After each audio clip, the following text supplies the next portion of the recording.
Hello everyone, Nosy here aka Icon7, and today I'm gonna show you guys a video, more of a guide or tutorial on what perks or what builds that are very effective in Dead by Daylight. Now, first of all, I'm gonna show you guys some builds that are very effective in the game, and after that I'm gonna show you guys a build that is good whether you are a beginner, completely new, or have 6, 5, 7 or 8k hours in the game. Keep in mind, I'm only going to show you guys a few combinations, because if I would show you guys all the combinations that you can do in Dead by Daylight, this video would last forever. And yeah guys, I'm mainly going to focus on the perks alone, so not on the items. Of course, when you add items, it can change up the whole build, but I'm mainly going to focus on the build itself. This is the first time I'm making a perk build tutorial video, so I would really appreciate it if you guys can like and subscribe to the channel. It will help me out a lot, and I would really appreciate it. So without any more delay, let's get straight into the tutorial. The Vault Speed build. Now, this is one of my favorite, and I've used this one a lot in my looping videos as well. This is very good for looping efficiently. Now, if you like or love getting chased, then this build is pretty much good for you. Now, this build is mainly focused on two perks, and that is Spine Chill and Resilience. Spine Chill gives you a 6% extra bonus speed when the killer is looking towards you, and Resilience, if you are injured, you get a 9% speed on all actions. Now, if you're getting chased and you're vaulting a window, you get 15% extra speed. Now, it sounds like it's nothing, but it saved me so many times from hitboxes. And as you can see, I'm combining it with Sprint Burst. You can choose any Exhaustion perk, to be honest. And if you want, you can even go without an Exhaustion perk with this. And Iron Will, because it's an all-around good perk, it's very good when you're looping at a tile or a jungle gym. The killer does not always know where you are. Now, if you don't have Iron Will, the killer can hear you, and he can hear your grunts of pain, and he knows like where you are behind a wall. If you're playing against a nurse, then the Vault Speed build isn't really effective, but if you have Iron Will, then the nurse won't hear like you are behind this wall or that wall, so she can't immediately blink. So Iron Will is just a all-around good perk, combined with the Vault Speed build makes it so good. Killer Aura Reading build. Now, this is very good when you are in the middle of a chase. What Alert makes you do is, Alert is a perk that allows you to see the killer for 5 seconds after he breaks a pallet. Now, when you're looping a killer at a jungle gym and he breaks the pallet, then you have time and you can see what direction the killer is taking, so you can change your own direction as well. Then you have Object of Obsession, which allows you to see the killer every 30 seconds for 3 seconds. This is very good when you are in the chase as well. Let's say the chase takes longer than 30 seconds, then you will be able to see the killer where he is. Then Spine Chill, because it combines very good in looping, and Dead Hard, of course, for distance. If you need a pallet or a window, you can always Dead Hard for distance. Now, Spine Chill is not really a seeing perk for the aura for the killer, but you know, it's very good for looping. It gives you that extra percentage in vaulting a window. And if you look at this perk build, this is not only good for looping. If you look at Alert, Alert is a very good perk. Let's say you're working on a gen on the other side of the map. Your friend, or you playing solo queue, which is even better. You play solo queue, your friend is getting chased on the other side of the map, and you can see the killer breaking pallets on that side of the map, and then you already know, okay, I should not, you know, go there or loop the killer on that side because all pallets there are getting used. Then again, Spine Chill is a very good perk as well, because when you're working on a generator, then you know when the killer is coming to you. Very good against stealthy killers. Object of Obsession is also very good, the same like Alert. Let's say you're working on a gen on the other side, or you're doing something else, then you will be able to see what the killer is doing every 30 seconds as well. And Dead Hard, because it's just a very good Exhaustion perk. Secondly, we have the Infinite Sprint Burst build, and this is probably one of my favorite. I also have a looping video around this as well. Now, what it makes you do is, when you combine Sprint Burst with Fixated and Vigil, Fixated makes it so you walk 20% faster, and Vigil makes it so you recover from your exhaustion 20% faster. Combining this with Iron Will as well, Iron Will is a all-around good perk, which is good for looping, good for everything, sneaking, hiding, just because when you get injured, you make no noises of pain, and you also make no breathing noises. And this perk build is very good when you're getting chased for a long time, because sometimes you can use your Sprint Burst twice. For example, let's say I'm getting chased at a jungle gym, I vault the window, I walk. When I vault the window, I will always walk because I walk faster and the killer needs to choose to vault the window or go around. If the killer vaults the window, then I'm just starting to run again. And while you're walking in a chase, you recover 20% faster because of Vigil as well from your sprint burst, and you will be able to use your sprint burst once again. Now for the third one, let's say you're always getting camped, you're always getting tunneled, you're always getting slugged, and you don't always trust your solo queue teammates. Well, there is no problem, because this solo getaway build is a very good build for you then. Let's say you use Soul Guard, Unbreakable, Decisive Strike, and Deliverance. Soul Guard makes it so you can pick yourself up if the killer has a Hex perk activated. Now, if the killer doesn't have a Hex perk activated, then you can use Unbreakable, which allows you to recover 35% faster, and you can pick yourself up once in a trial. Now, then you have DS and Unbreakable. Make sure, if you go into a game with this build, make sure you get a safe unhook. If someone is on a hook, make sure you go there, save him, make sure it's a safe unhook, and then your Deliverance will activate. Now, let's say you're getting to the end game, the killer is hooking you, the gate is next to you, the killer has no ed. Let's say the killer has no ed, you're on a hook, and your teammates are slugged. Well, there is no problem, because you have Deliverance activated. The gate is very close to you, let's say, and if you use your Deliverance, you will have Decisive Strike activated. Now, if the killer decides to come back and hit you again, then you will probably go down, but there is no problem, because you will have Decisive activated, you will have Unbreakable, and you will have Soul Guard. Soul Guard will activate if a Hex perk is activated. So if the killer has no ed, then no problem, your Soul Guard is activated as well. Now, if you use your Soul Guard and the killer is standing near you, if the killer hits you within 8 seconds, you will have a borrowed time effect, so you won't go down. And if the killer decides to pick you up anyway after you use your Deliverance, then you can use your Decisive Strike and still escape. So whatever the killer does, you will most likely always escape, because this build makes you invincible once you unhook yourself. The double exhaustion build. This build works on every killer. There is no killer, or very few killers, that expect you to have 2 exhaustion perks.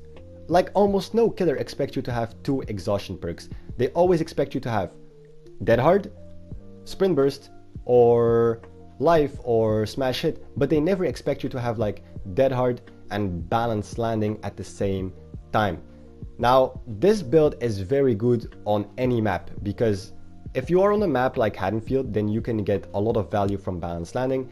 If you are on a map with no buildings, then you can use Dead Hard. But let's say the killer is chasing you in Haddonfield. He's chasing you, you're going into a main building. The killer thinks, well, maybe he has Balanced Landing. You use Balanced Landing, you escape from the killer. Now the killer will think, well, this guy has Balanced Landing. Next time I chase him, I need to avoid him if he's going into a building, so I don't get, hit with the Balanced Landing again. Now, if you get outpositioned and the killer chases you and there is no building around you, well, the killer will think this guy has Balanced Landing, so he can't use anything, and this should be an easy down for me. Let's say you're injured and there is a pallet near you, then the killer will think, well, I can make this because he doesn't have Dead Hard, he doesn't have anything else, he had Balanced Landing, but then you hit him with a Dead Hard, you stun the killer with the pallet, and you get away. Now this killer will probably think like, oh, okay, so he's running double exhaustion perks. Now you see that not most killers expect you to have 2 exhaustion perks. It can really confuse them, and it can save you as well from going down. Now, combining it with resilience, if you're injured, you get 9% action speed and vaulting, or anything else like repairing, and as well with Iron Will, because Iron Will is a all-around good perk, and it's very good in looping bigger or tiles like jungle gyms and stuff like that. The sneaky survivor build. Now, if you don't like to be seen, or you don't want to get chased by the killer, then this build is very good for you. This is very good for staying away from the killer, especially a killer like the Doctor. Now, Doctor, if he's using a static blast, if you're using Calm Spirit, you make no screaming noises. If you're playing against a clown and he's using his bottles, you make no screaming noises. If the killer has infectious fright, you make no screaming noises. If the killer has Iron Maiden and you jump into a locker for barbecue just to hide away, and you come out of that locker, well, you make no screaming noises.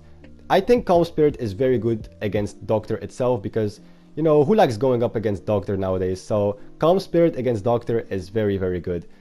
Fixated, which allows you to walk 20% faster and you can see your own scratch marks. You can choose Urban Evasion as well, but personally I prefer Fixated.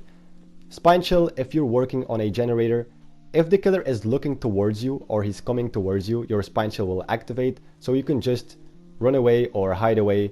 You can hide away perfectly because with this build you can hide and the killer will, you know, it's difficult for the killer to see you. And Iron Will, let's say you're working on a generator, you're injured, your Spine Chill get activated, the killer is coming towards you, you're hiding near that generator, well, the killer will not hear you. Even if it's a Doctor and he's using his Static Blast or Shock, he won't be able to hear you because you have Calm Spirit and Iron Will. So this perk build is very good for staying away from any killer. A altruistic build is always good. It only becomes bad if there is 4 survivors that are too altruistic. Now let's say there is 4 survivors with the same build, or let's just say there is 4 survivors that are too altruistic and they are only focusing on healing and unhooking. Then you will probably end up losing the game because you're only focusing on healing and unhooking and you are leaving generators aside, which is very good for a killer and you don't want this. Now if there is one survivor that is running this build, make sure that this is the survivor going for the unhooks because he's the survivor that has Botany Knowledge, which allows him to heal 33% faster. He's the survivor that has Borrow Time, which if he unhooks someone, the person that got unhooked will have 12 seconds of protection. And he's the person that has We Will Make It, that will make sure, so if you unhook a survivor, you will be able to heal the survivor a lot faster. So there is nothing wrong in a altruistic build, but if you use it correctly, you can really break down the killer's pressure. Then we come to the point to what is a good survivor build. A good survivor build is a build that if you go into a game, you have almost everything what you need. And the first thing that I will mention right here is a perk to heal yourself. And it's very important that you have a perk to heal yourself in a game. And there are plenty of them, but I will come back to that later on. Then you need a perk that helps you out in a chase, a exhaustion perk. For the third perk slot, we have a perk to help out your team, of course. And for the fourth perk slot, we have a value or utility perk that gives you extra value in a game. Here is a build that I usually run in my games. So like I said before, the first perk is a perk that heals yourself. And as you can see, I like to go with Adrenaline. Now there is a lot of and plenty of healing perks. For example, Self-Care, Inner Strength, and like you can name them. There is so many. But as you can see, I'm using Adrenaline. The reason why I'm using Adrenaline is because when I get chased and the killer leaves me, or when I get hooked and I get unhooked, usually the person that unhooks me is the person that heals me. And if I get chased and I lose the killer, then I either go on a generator, because once again, the faster I do gens, the faster it will activate. Or if I find a teammate, then I let the teammate just heal me.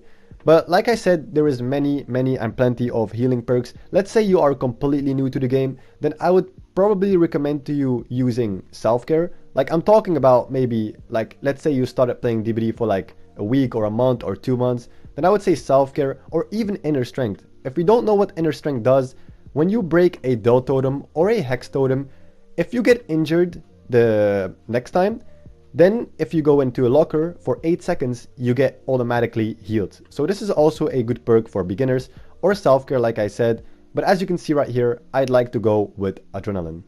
Secondly is a Exhaustion perk. Now if you ask me what is the best Exhaustion perk, I would say Sprint Burst, because that's just my personal opinion. If you ask someone else that don't use Sprint Burst and probably uses Dead Hard, then he will say Dead Hard. You know, everyone has his own opinion, everyone has his own favorite Exhaustion perk, but as long as you have a Exhaustion perk, it's always good, because an Exhaustion perk is very strong and it can help you out in a game and give you a lot of value. But as you can see, the reason why I'm choosing Sprint Burst is because most of the time, the killer can't really do something against it. For example, let's say you have Dead Hard. Most killers, most at least good killers, will wait till you use your Dead Hard. They will always wait an extra second, so you use your Dead Hard, and if you don't have it, they just hit you. And if they do know you have it, then the next time you're getting chased again, they will wait anyway and they will just swing at you. Now, most people use Dead Hard for distance, and that's just how you have to use it effectively. Like, there is people that use Dead Hard for avoiding a hit, which is also good. But like, if you're in a dead zone and you use your Dead Hard to avoid a hit, then you will go down eventually after 2 seconds again. So if you use it for distance, for example, there is a pallet near you or a window, and you can't make it, or you're not sure you're gonna make it, then that's where you have to Dead Hard, and then you can make that pallet or window. It can really save you a lot. But like with Sprint Burst, let's say you are in a dead zone, completely dead zone, against an insta-down killer, for example a Booba or a Billy, then even if he's approaching you, you will always get to somewhere safe, because Sprint Burst, like, you can Sprint Burst away from almost any killer and they won't be able to do something against it, and you will always get to something safe, like a safe pallet or a window, or just a normal pallet or a window. But like I said before, choose something you feel most comfortable with. In my part, it's Sprint Burst, and as long as you have an exhaustion perk, that's fine. For the third perk slot, we have arguably the best team helping perk, and that is Borrow Time. Hands down, it's Borrow Time. Now, with Borrow Time, you can do a lot of good plays, and it all depends on how experienced the person on the hook is. Now, for example, first of all, you have a lot of team helping perks. You have Borrow Time, as you can see right here. You have We Will Make It, that allows you to heal the person that you unhooked a lot faster. You have Prove Thyself, which allows you to do gens quicker. You have Leader, which allows you to open gates quicker, chests. But when it comes to like high level and a very good team helping perk, it's hands down Borrow Time. Now, with Borrow Time, let's say someone is on the hook and you're playing against a Billy, and this Billy is face camping. Of course, Billy has an insta down. Now, let's say you are fully HP and you want to save that person on the hook. Now, if you have Borrow Time and you save that person off the hook, the Billy will try and down you with a chainsaw, because you are the person that is fully healed, and with a chainsaw he can insta down you. Now, if you save that person fast enough from the hook with Borrow Time, then the person that got saved can take a hit for you with Borrow Time, and there you go, both of you are fine. Now, this is all depends on how experienced the person on the hook is. Now, if you play solo queue, it's a lot harder, but if you play in a team, you can ask your friend, okay, I'm gonna save you, but make sure you take the hit for me, you know? If he takes the hit for you, then there you go, both of you are fine.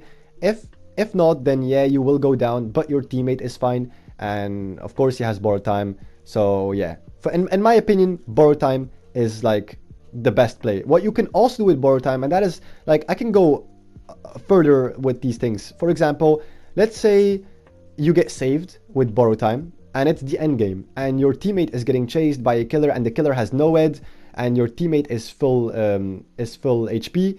Now, if you get saved, you can try and go body block for your teammate and take an extra hit, because you're injured, yes, but you have Borrow Time, so you won't go down, and there you go, you save your teammate from an insta down, no ed. And there is so many things that you can do with Borrow Time, but like, it all depends on how smart or how experienced the person on the hook is. And yeah, definitely one of the best team helping perks in the game. For the fourth and last perk slot is a utility or value perk. Now, the word says it itself, it's a perk that gives you value in a game. Now, for example, as you can see right here, I'm using Iron Will. What Iron Will helps me do in this game is, when I'm getting chased, it makes it a lot harder for the killer to track me, because he doesn't have any sound of grunts of pain of me. Now, let's say I'm looping a jungle gym. Usually when you don't have Iron Will, a killer can pinpoint the exact place where you are behind a wall. Now, like I said before, when you play against a nurse and you're hiding behind a wall, but you have no Iron Will, that nurse can just blink on the exact spot where you are and down you. Now, if you have Iron Will, if you are behind the wall, you make no noises of pain, you make no breathing noises. The only noise that you make are footsteps. Now, if you play against a nurse and you're losing line of sight, trying to lose line of sight for her blinks, it makes it so much harder for this nurse to track you down. That's why our Iron Will is a perk that always works. It just always works, because when you get injured, you make no breathing noises and no grunts of pain. So this is a fun fact. This is actually an interesting fact about Iron Will. when you are not injured, you make more noises than you are injured, because if you're not injured, you make breathing noises. But if you are injured and you use Iron Will, you make no breathing noises and no grunts of pain. So this is interesting, because when you're injured, you're completely silent, but if you're not injured, you still make a little bit of breathing noises. So yeah, for me, Iron Will is hands down one of the best utility or value perk. Now, there are a lot of utility perks in this game. Like, there are many utility perks in this game. For example, Decisive Strike, which is one of the most popular and strongest anti-tunneling perks in the game. So if you get hooked and you get unhooked and the killer tunnels you, well, there you go, you can hit them with Decisive Strike. But utility perk doesn't always need to be super strong. For example, a utility perk can be Boil Over, which allows you to wiggle, and the killer, it will be a lot harder for the killer to hook you. Or Alert, which allows you to see the killer when he's breaking a pallet or a generator across the map. There is a lot of utility perks. Utility perk is like a perk that helps you in a game and gives you more information, or can help you out in a chase, or help you out against a tunneling killer. So yeah guys, with all of that being said, that was the video on how to build a survivor in a game. I really hope I didn't talk too much. I really hope this video wasn't too long for you. I just wanted to give you guys as much information as I can. And yeah guys, like I said, I'm not used in making videos like these. So if you enjoyed it, if it was helpful, please leave a like, subscribe. And yeah guys, thank you so much for watching, and see you in the next video. Take care.